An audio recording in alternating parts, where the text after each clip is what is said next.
วัสดีครับเรื่องทุกคนกับไก่กับขอสวัสดีครับเมื่อดีกว่าได้มาครับต้นกันครับ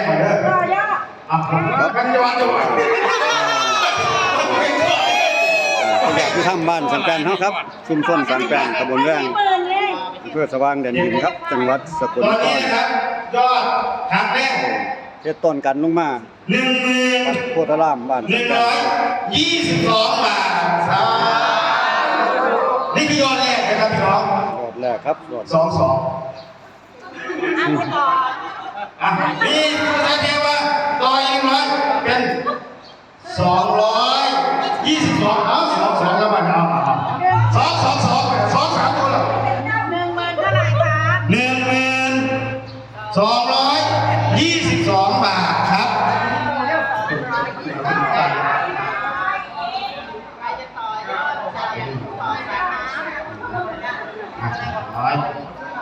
222ครับ10,000ครับนี่ก็เช็คยอดอยู่ครับพี่น้องยังบ่นิ่งยอดยังบ่นิ่งครับ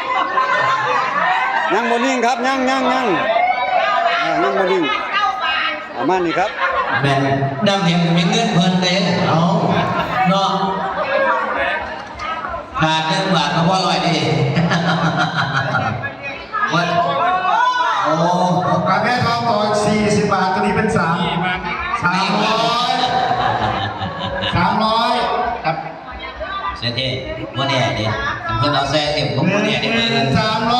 บ่แน่ดิเพื่อนๆนี่คือวัดโพธารามบ้านสังแปดครับตำบลแว้งอำเภอสว่างแดนดินจังหวัดสกลนคร52 บาทครับได้มาโทษต้นกันครับต้นกันมันร้อนเป็น40 บาทครับเป็นดินพะเวทครับว่างลดลง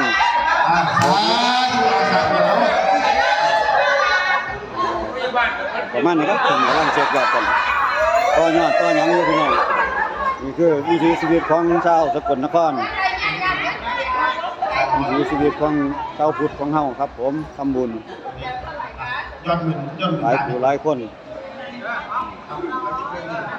ได้เฮ็ดได้สร้างก่อสร้างบูรณะเอาเพิ่นไปเลยไม่ได้นี่คือว่าบุญน้องนะครับนี่ก็คือเอาที่ดินกดครับเอาตัวนี้ครับตอนนี้1,400บุญ